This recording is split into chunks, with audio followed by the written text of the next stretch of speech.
to me, that is bigger than me. That is something that I wholeheartedly want to contribute to.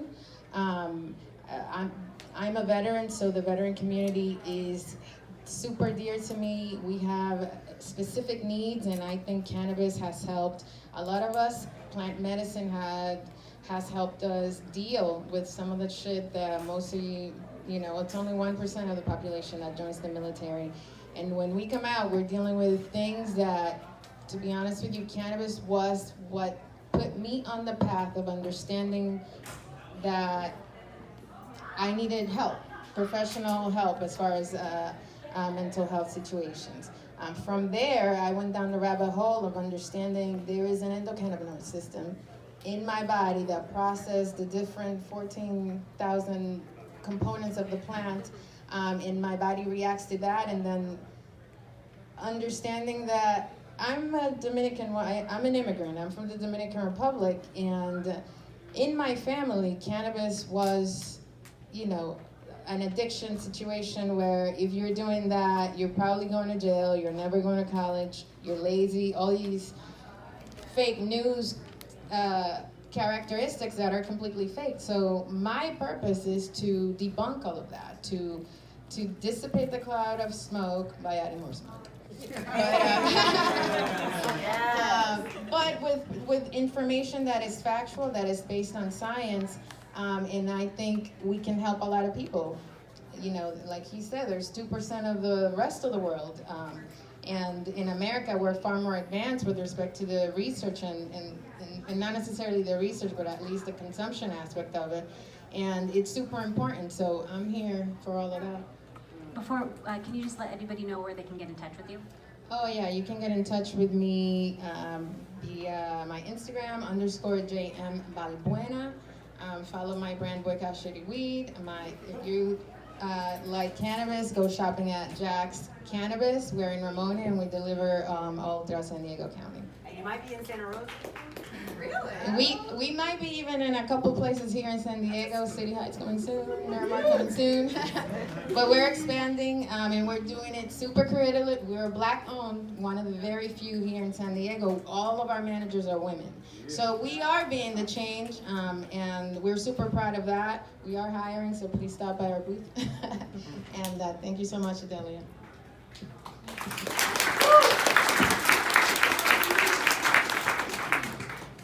Great. I have a couple of whys. I'm very passionate about people. I'm very passionate about cannabis. But 10 years ago, I became a single mom, and I have 2 boys that I had to put through school and college.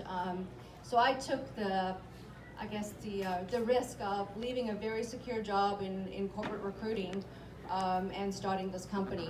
And I'm very proud to say that we're now a national startup in the cannabis industry. That was based here in San Diego when we started. But really, my passion is helping people find a career that they're passionate about, something that they're excited to get up every morning. And I feel very blessed that we have had the opportunity to create that for so many people in the industry. We place over 2,000 people a year in the industry, and I can honestly say the opportunities to enter this industry have never been better. If you're curious about the industry or looking for a job in the industry, there are many ways to enter, and that you can really navigate your way into your personal why and contribute to this industry. If you think about the plant, just from where it goes into the soil and to where it ends up on a retail shelf in a dispensary somewhere, there's so many things that happen in between, and so many opportunities to enter this industry and use your skill set, whether you want to grow, you want to work in extraction or testing, creating new products, manufacturing, and then retail, and then all C-suite levels.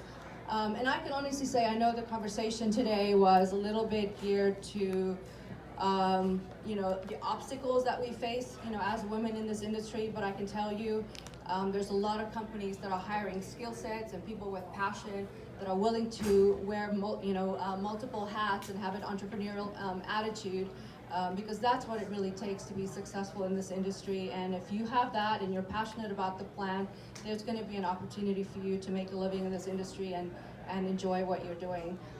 So if you're curious about working in the industry, come and chat to us. We have a couple of tables here. Check out our website if you want to look at opportunities, either on a temp basis or direct hire. There's many ways to enter the industry. And we put out a salary guide every year to kind of, show people what you can earn in this industry as well, and you can download it from our website as well if you're interested. But yeah, this is a fantastic industry to get into, and tons of opportunity. So if that rings true to you, come and chat to us. It's cannabisteam.com.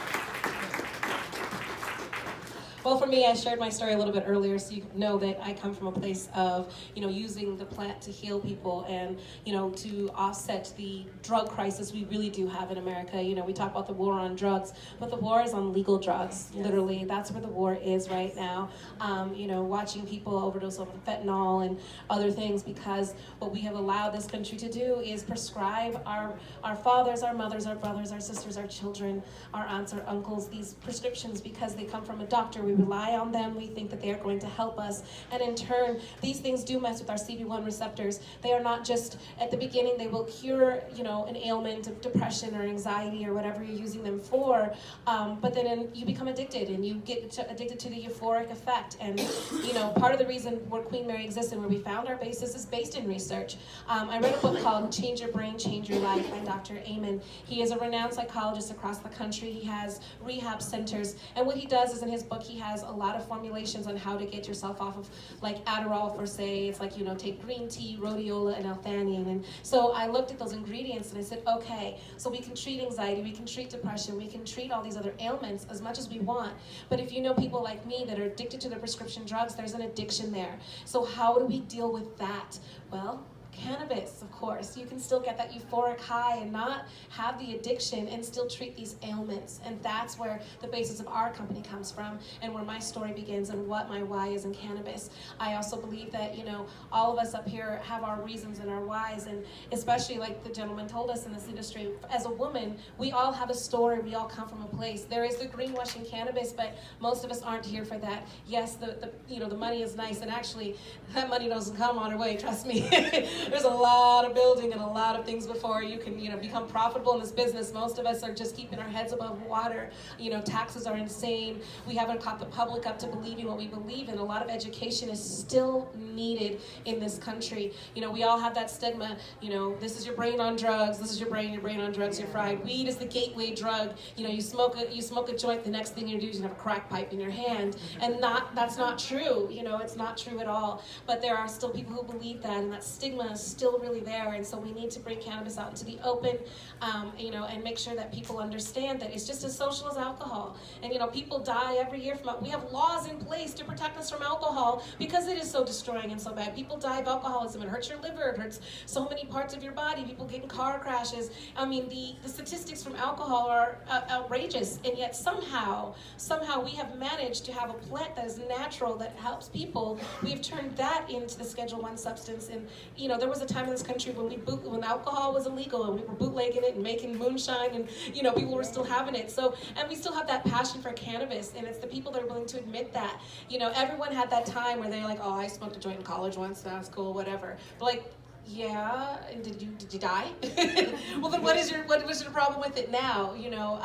That's the kind of thing we have to we have to really fight. And so in this industry, our why, my why is all about education and making people realize the abilities this plant really has. And coming in, you always hear it's the miracle plant, it does this and that, but until I was really in this industry, and it's like, it really is. I got scientists working in the lab for me, explaining so many things to me that I never knew were possible with this plant. And it's like, we've got to get that information out there. People have to understand and stop being consumers that base their decisions on the THC levels in their pot. Like, that doesn't matter. Our bodies treat THC like alcohol. If you ingest pure THC into your body, your liver and everything's processing to get you out of it, which is why you have those crazy, hallucinations sometimes. People don't like edibles because they're made from, a lot of times, very cheaply with pure distillates and pure, isolates, and you're not getting the full spectrum of of the plant. So definitely do your research, and that's why we're here, is to educate and give the why in cannabis and why it's so important.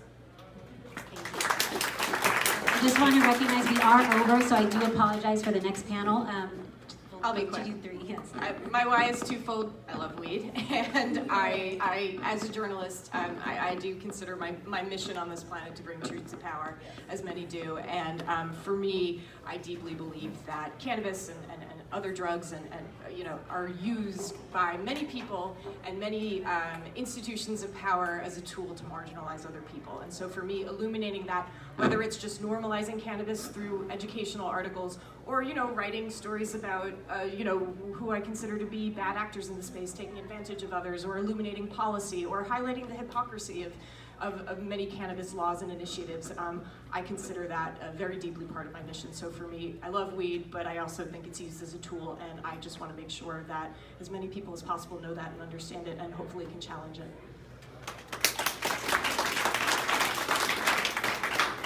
I also love weed, but I'm in this industry still because, everybody on the stage probably has woken up many times, been like, what are we doing? Why are we still here? Why are we still doing this? I do it because I really care about my clients. I care about this industry, and if I didn't do it, somebody else would, and they will not care as much as I do. So I'm excited to be part of this industry and part of the changes that are happening here in California and San Diego. Yeah, in case you didn't catch it, lawyering up and getting your contracts, literally don't just let that go in one ear and out the other. I would say 90% of the catastrophic events that have completely killed people in our industry have been because they haven't gotten things in writing, or they didn't read something that they did. I am seeing so much litigation in this industry right now. The industry is shrinking. People are money hungry. It costs $500 to file a lawsuit in California. That's it. To defend it is a lot more. Make sure you have your paperwork because it's all coming out. Yeah, and not having an HR person, probably not a good move. It's not the cost to cut.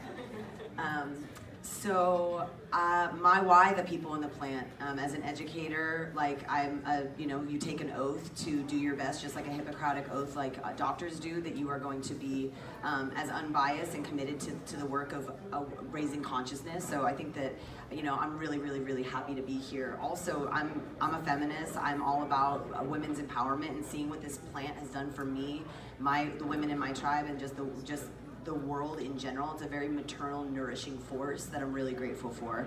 And really, at the end of the day, it's just keeping it real. The world is going into a really strange place right now. Cannabis brings us into our pleasure center. It brings us into our body, brings us into relationship with plants, and that is going to be the thing that's going to turn the tide. Our relationship with nature is so important, and I'm seeing so many faces in this room that have been a huge part of that.